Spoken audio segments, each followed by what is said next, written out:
What's going on, guys? Welcome back. Happy Tuesday. We are at April 14th. It's been a couple weeks. Had a weird sickness that kind of took my voice away, so really hard to try to do a podcast when you don't have a voice. It's still a little touch and go, so we'll see how it goes. If all of a sudden my voice cuts out halfway through, then we'll know I just couldn't make it. Um, Last week I was in Paris for work, and it was really interesting because whenever I do travel, what I try to do is I notice different cultures and just people, because there's a cultural aspect, but then there's individual people sort of within that culture. And a really cool thing that I saw in Paris was a lot of guys hanging out with their kids. And it really started me down this sort of rabbit hole where kids spell, like, what kids need from you the most is not necessarily more money, more success, or more sacrifice, but they need your time, time. And hard truth is a lot of us are just getting that wrong. But one thing that I noticed when I was in Paris was that, a lot of dudes were out just walking. Now, sure, it was a big city, and sure, there might not have been a lot of, who knows what was going on. But I just tended to really notice that there was just a lot of guys out with, their sons, out with their daughters, just walking around, just talking, having conversations, but just spending that quality time. And it made me think there's so much, in America, a lot of guys are just trying to hustle to make more money, to be a provider, to maybe help around the house. Their love language is acts of service, and maybe the love language of your kids is spending quality time together. And so no matter how much that you tend to go, do and sacrifice and build for them and do for them and all of those things that you're trying to hustle, grind, and overachieve, it might not be hitting with your kids, and your kids might still be starving and longing for your attention for, that time. And, that's kind of when it hit me also, which was everything in this life is going to be fighting for your time. Like, I've really noticed this lately with maybe, the new role that I've got, but then also just a lot of, spring is in the time, is in full swing here. So, earlier tonight I was out mowing grass and trimming up the orchard, and, there's just a lot of things. And so it's like when I reflect back on that, it's like everything is fighting for your time. It's your job, it's your phone, it's your responsibilities, it's your everything. But your kids, they don't necessarily compete because it, they don't know how to necessarily maybe articulate or how to maybe force the narrative, and so they just wait. And then the sad reality sets in, which is one day they stop waiting. They go and find something else to go take, to go get involved in. And, that's normal and that's natural. But then, that thought that a lot of us have, maybe this is just me, but, we always think, oh, in the future, we'll have a lot more time to go do this, this, and this. But that assumes that everything, life stays the same today, but then in some future state, you have more time. And that's not necessarily the case, because there's always going to be your drivers for, you know, your demand on time, but it's going to be who is going to be waiting for you, and are they still going to be waiting, or are they going to be busy doing their own thing? And then now you've got that regret that says, maybe I wish I would have spent more time. Maybe I wish I would have, been more, better stewards, and spent more of that quality time so that my kids got to know me a little bit better. Maybe I got to know my kids a little bit better, because I see so many dads that it's like they miss that golden age of like 6 to 12. Then their kids turn into teenagers, and then they just have that, like, oh, well, it's the teenage years, and then they just are totally separate. They don't know their kids very well. They have a very strange relationship, and then it goes into the 20s, and it just kind of, like, that gap kind of widens. And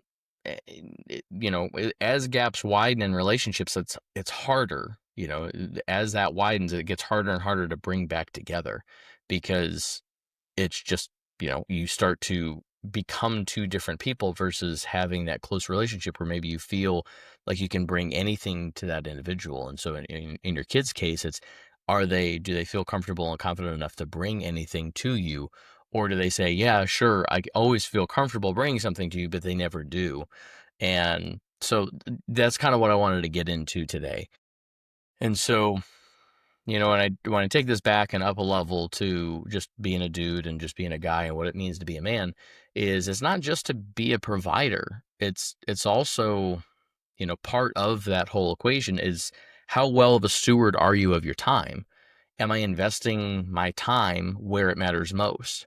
Right? I like to ask myself that question because we can get wrapped up and fall down every single rabbit hole that exists in our day, whether it's like the hottest news article or whether it's the chaos that's happening at work, or maybe it's a drama happening with a family member or, people in the community. Who knows what it is, but are you allowing everything around you to just suck the time away from you, or are you actively investing your time where it matters most? And that's where, when I kind of started to think about all these other things fighting for your time, but then your kids, depending on the age of your kids, if you have kids, and if you don't, then right, plant the seed for the future.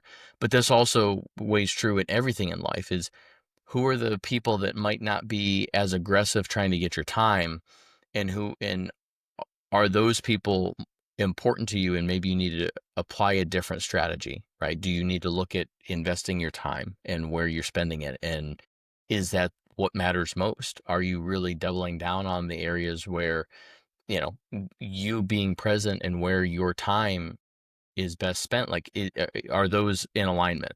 Or are you just leaking and then the things that don't matter, or doesn't crack the top 10, well, then it never becomes a priority. And it's almost, because we see this in business too, where if you're firefighting, if you're always firefighting, you're not really good at running a business. You're just really good at putting out fires, which then means that you have to wait for a problem in your business to rise up to the urgency, which is like people leaving or economy crashing or clients leaving you before you go take action.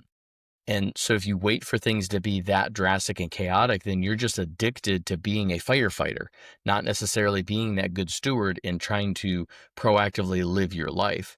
And it's interesting because I think we get this wrong in a lot of ways. And sometimes I share a lot of these messages because it's also a good reminder back to myself. Because if you're really good at firefighting, then you're not being that good steward.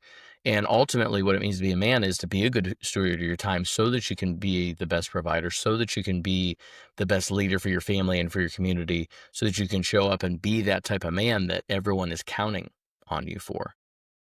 And so, when I also kind of think about it, a lot of men are sacrificing their families, right, for people and for companies that will essentially replace them in 2 weeks. And, we hear, I hear so many different mixed messages where it's like, oh, yeah, yeah, no, that's why I spend time with my family. And it's like, okay, great. Tell me something that, your wife really loves. And it's like, I don't know. I mean, I guess she's kind of like into like yoga or something like that. And it's like, you kind of know you're barely scratching the surface, but there's opportunity there to really get to know your wife. And maybe it's your kids. What is it that your kids are into right now? And it's funny just to when you take the time, how much value and how much you get to really know somebody. One of the things that I established this year that has really helped has been at least, minimum once a month, I'm going to take a day and spend it with Lily. And we go and we'll go to the aquarium, or we'll go, when it gets warmer out, we can go to Kings Island. Sometimes it's just out in the shop and we'll just tinker on something in the shop, and I just have her, shoulder to shoulder, and we're just working on something. And it never fails. The times when we're just being present in the moment, like at the aquarium, or, sometimes like we'll turn into like a little picnic or whatever. And we'll just sit there and she'll just be like, Dad, and she'll just like open up, and I get to really, it's like I recognize that it's this beautiful moment where she's really opening up, and what I do and how I show up is very important. So when she does open up, I make sure like no devices, no nothing, like no distractions. I'm all in, and I want to listen to and really understand like what's on her mind, because that's like a trust factor. The relationships are built when you start to open up and you have that trust. And when kids, especially when they're young, you can tell they might not want to really share everything, and they might get in trouble. And so there's sort of this like, well, I don't know how much to share, and, well, am I going to get in trouble for it? But it's like if you can cultivate that and really allow that to grow, you can really build a awesome relationship where they can always open up to you and you get to be that sounding board for them to help them. Because ultimately, every parent wants their kids to have a better life than they did. And it doesn't mean that, right, doesn't mean that I had a bad life, like, at all. I had a wonderful life, but that doesn't mean that I didn't learn some things along the way that I could help shortchange her so that she doesn't have to go hard, learn some things the hard way. There's always gonna be things that she's gonna have to go out there and tackle and really find her own passion and identity and what it means for her, she's growing up and her interests and everything. But if I can help shortchange some of that, or if I can help her, with relationship building, instead of her maybe getting bullied or maybe she bullies others and waiting for some of that stuff to really turn around, kind of help her in that moment.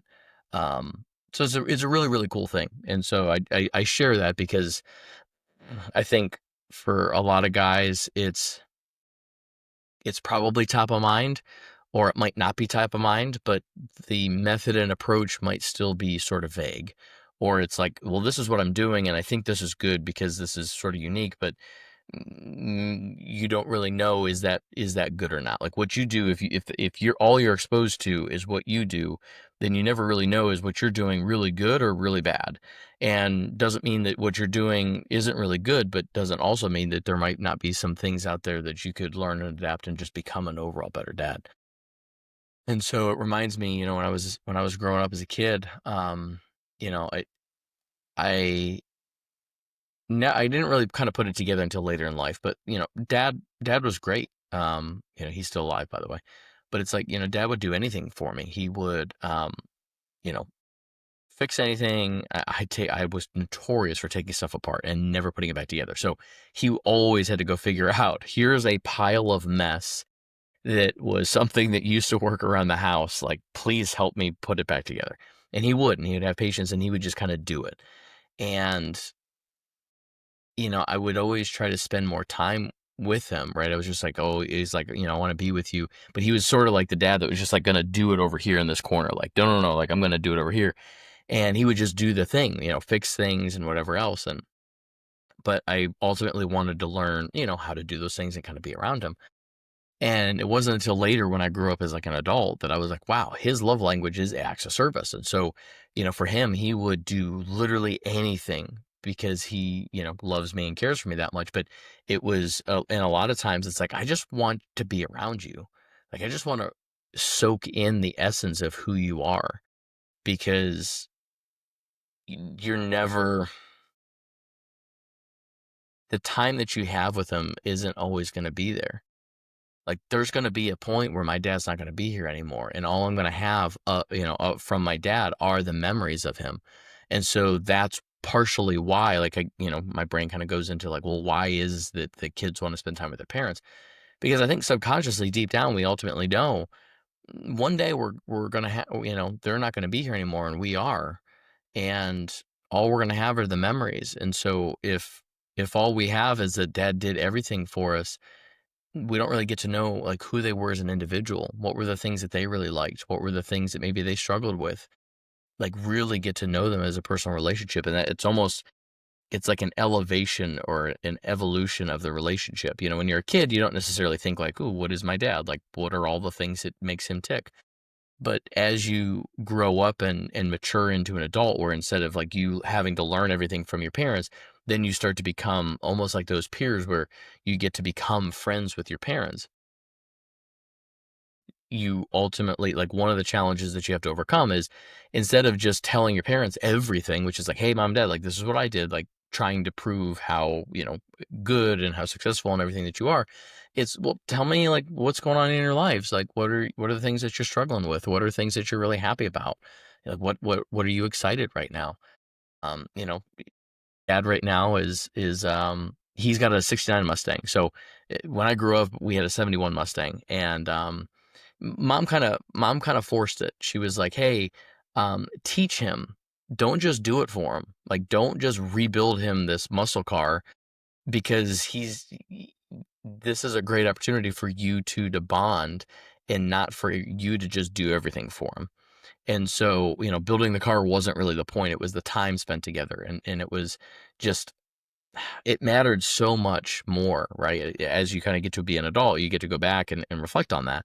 And it was just really cool because, I learned how to weld with my dad. I learned how to do body work. I learned how to do motor work. It was like all those cool skill sets. And I remember, like funny times. Um, where I started sanding and I went down to bare metal and I was like, okay, well, like this is what it is. And I took everything down to bare metal and dad's like, yeah, you should not have done that. That's fine. We can make it work, but like you made your life like 10 times harder than it needed to be. Or when we were rebuilding the motor, and no matter what it was, I was known as like the gasket king because for whatever reason, every single time I'd put some component onto the engine, it would leak, and I had to take it back off, and I had to clean because I didn't clean the surfaces right, and I didn't learn about tolerances and everything else. So it was all those cool stories. You kind of build that as that relationship instead of just like dad did stuff for me. And so, really appreciative of mom kind of forcing that narrative and like forcing us to do that. But it's like now, we grow up and now I get to say, dad, like, what is it that you're into right now? And he's rebuilding his 69 Mustang. And so it's this cool thing where he's like, hey, you've done this before in your car and I haven't. Like, I completely rewired the whole electric part, the whole, every single wire is brand new and I laid it basically in the car. Well, then dad did his. And so now it's in this like, hey, you did this and I didn't. So now can you help me? Like, what did you do? Like, what were the things what were the tools that you needed? Like, what did you find that worked really well? And it's just this really cool relationship that I don't know that I would have had if I didn't realize the importance of relationship and the importance of time. And not only just time, as a dad going down a generation to my daughter, but then also time and what that means to my dad and my mom. And so it's just this really cool thing that really kind of opened up and blossomed because I started seeing a whole bunch of dudes in Paris, just walking around with their kids and just asking just random questions like, well, what's going on? Or like, hey, have you seen this movie? Have you done this? And just kind of really building that relationship. So if I take that as like, okay, that's cool. Like, that's a great idea. Now, what do I go do with this? Like, what's my method? What's my framework? How can I get into that? Well, just like anything in life, if you feel off, you probably are. And so what I like to do is think of everything as like the wheel of life. And within the wheel of life, that means every spoke is a dimension of your life. And a dimension of your life being defined as maybe it's your personal relationships, maybe it's your relationship with your kids, maybe it's your relationship with time, maybe it's your relationship with money. Um, it's successes, it's spirituality, it's, all these different things, physical fitness, health, anything, right? You get to kind of choose what are going to be the things all around your wheel of life, like all those spokes. Well, then you get to rate them on a scale of 1 to 10. Where is it that you feel like if 10 is just ultimate euphoria and just crushing it in any one of those dimensions and 1 is just you are not doing very well, rank yourself, right? Take a quick audit and say, okay, mm, humble pie time, right? And answer the questions on 1 to 10 on each one of those things. Where are you winning? Where are your tens? And where are you quietly losing? Where are the areas where you thought, well, this is probably a 4? And that's okay. This isn't meant as a shaming exercise. This is just meant as a where Pareto, like where in your life is it that you're struggling the most?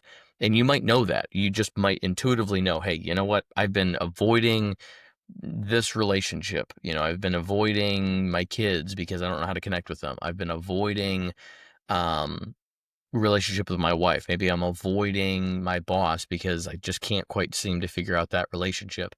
Or maybe it's parents because there's previous trauma. Like there's so many different things of where you might be quietly losing, and that's okay. But that just gives you the opportunity that says now I get to double down on that and see where that takes me. Where do you want to take that? If it's a 4, what does maybe a 5 or a 6 or 7 look like? And what would have to change in order for that to be true? And so then you get to use Pareto's principle, which is, what 20% of my life is creating 80% of my regret. And you get to then look at that and say, okay, well now what types of actions and how do I want to improve? And trial and error. Like there is no, if you do all this and it's going to be perfect and you do it once and you're all done. it's this constant evolution where you're just constantly reinventing yourself and reinventing the relationships. The ones that are going stale, you reinvigorate them so that you get to have the most fruitful and impactful life that you possibly can. Because ultimately, right, when I talk to guys about their exceptional life, the life that God gave us, I ultimately think that that's the case. Like, we're meant, when you read the Bible and everything, it's like guys have a tough job. Not saying that women don't, but guys have a tough job because there's so much expectations for us. But that also means that when we rise to that challenge, we get to have a life that is just absolutely blessed in so many different ways. Whether that's, a beautiful relationship with our kids, a beautiful relationship, having money and wealth and, just overall prosperity and just influence within a community and being able to help people and really connect and build quality relationships that means a big thing.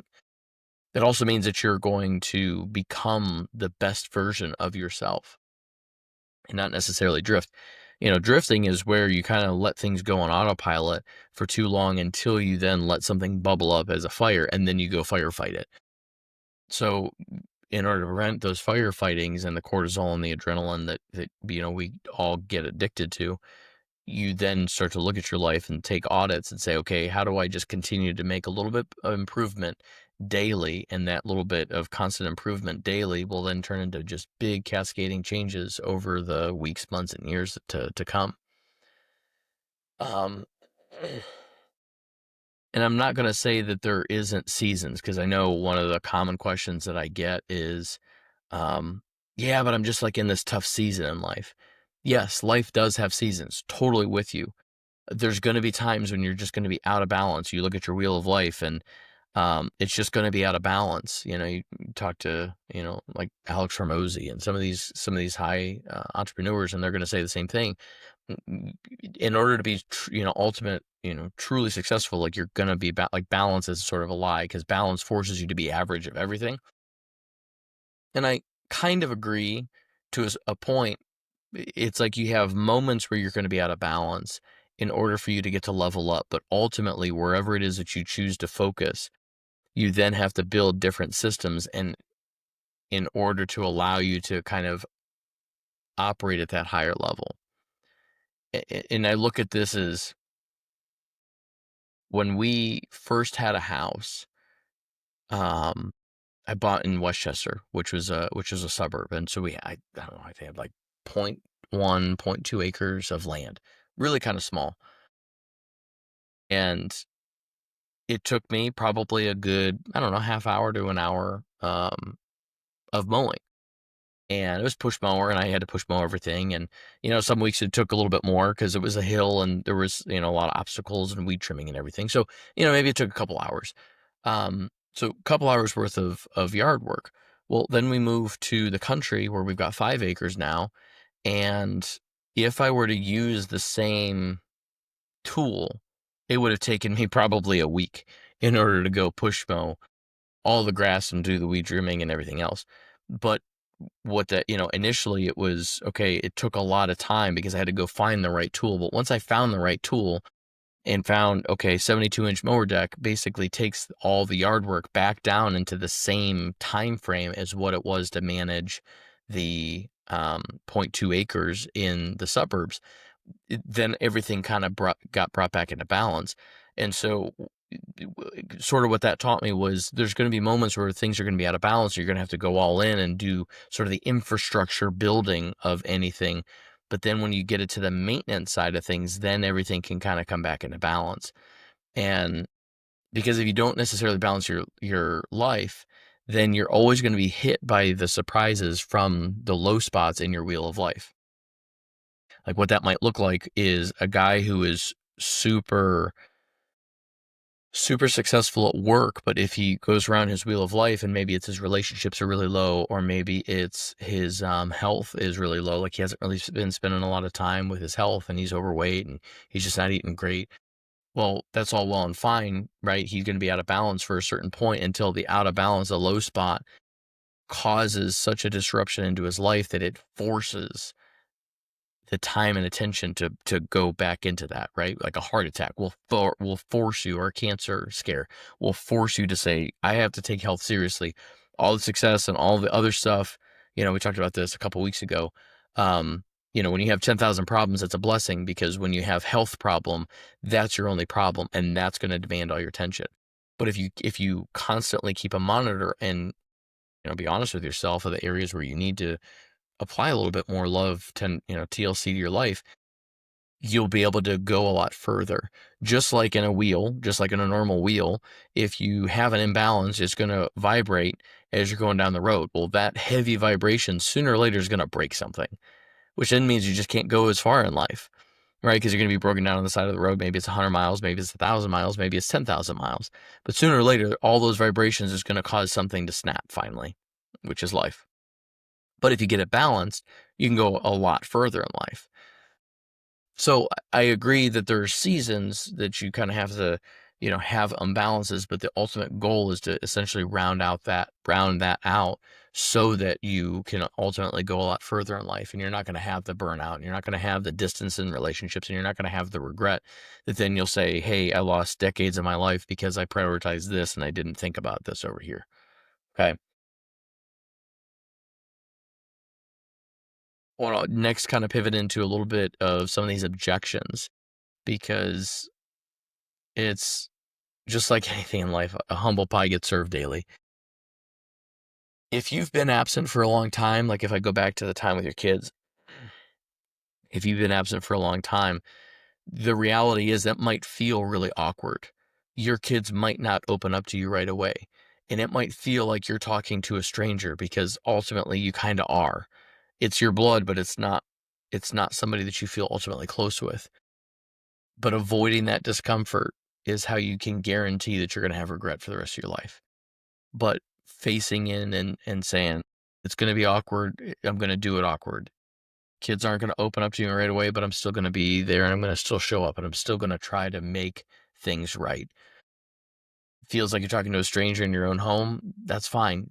Talk to them as though they're a stranger. Get to know them, and just, keep warming that relationship until a point where then it starts to blossom and bloom. Because in some ways, distance is like it's like a seed. A seed doesn't pop right away. Just because you take a seed and you pop it in the ground doesn't mean it's going to spark right away. Doesn't mean if you just put water on it, it's going to spark right away, right? It needs some amount of humidity. It needs some amount of warmth. It needs some amount of nutrients. Like, there's a balancing equation.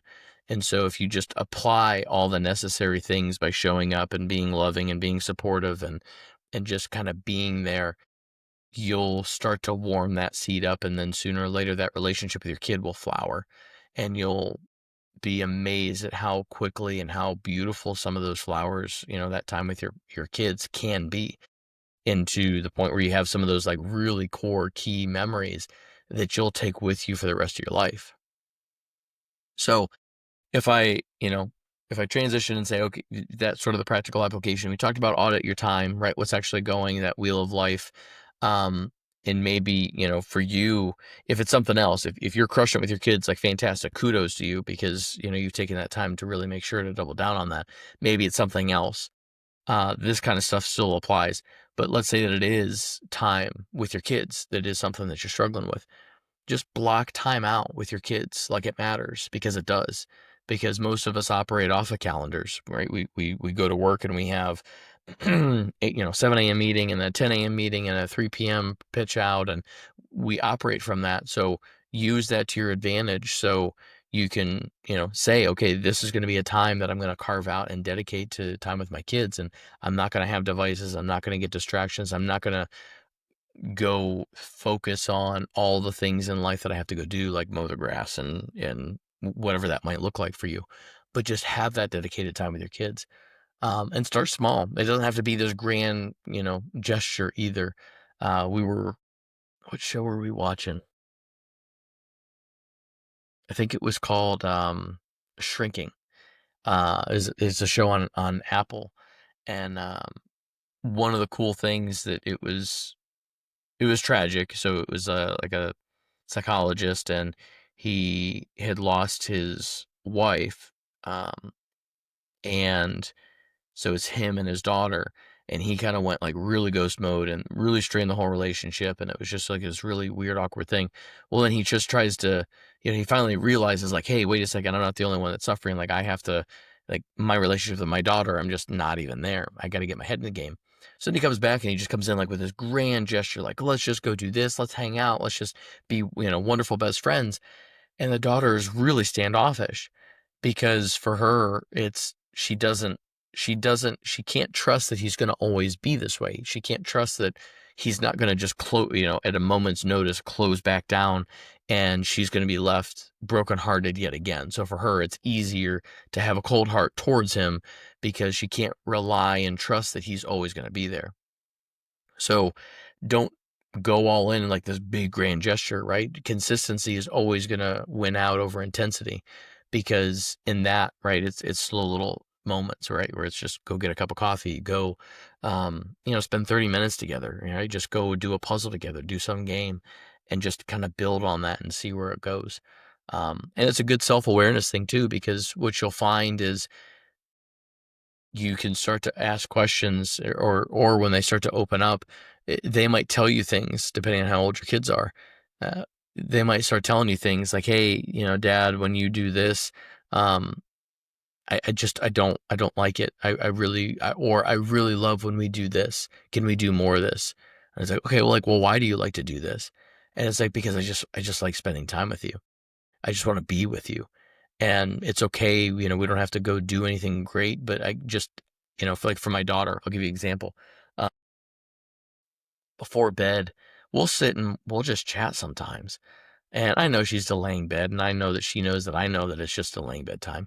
But it's a time where she kind of feels like I'm all in and I'm all there. And so she'll be like, so Dad, how was work today? Was it crazy? And it's interesting because I'm like, okay, so her interpretation is that I always say work is crazy. And if I'm bringing that in, then she's going to build the narrative in her mind that work has to be crazy. And it doesn't. It just has seasons.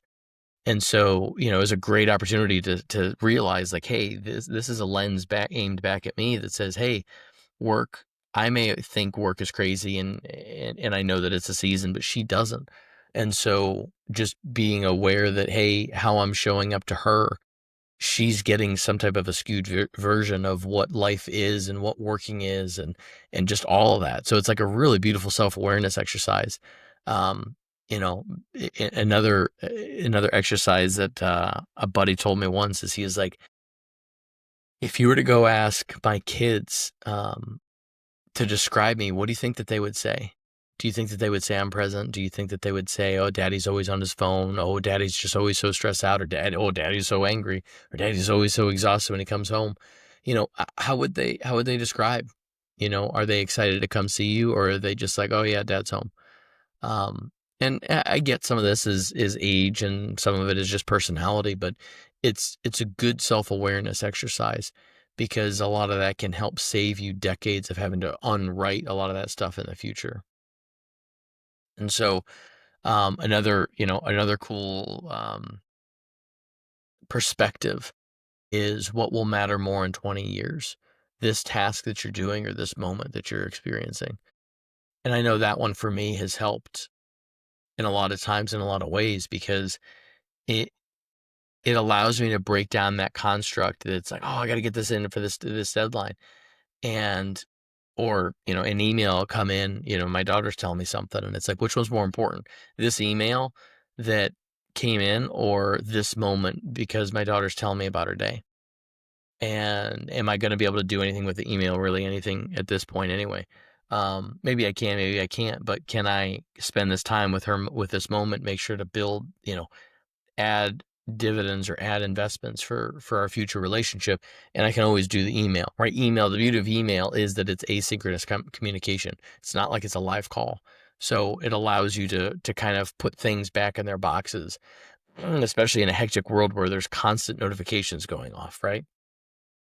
So um another interesting reflective piece is, am I building memories or am I just checking boxes?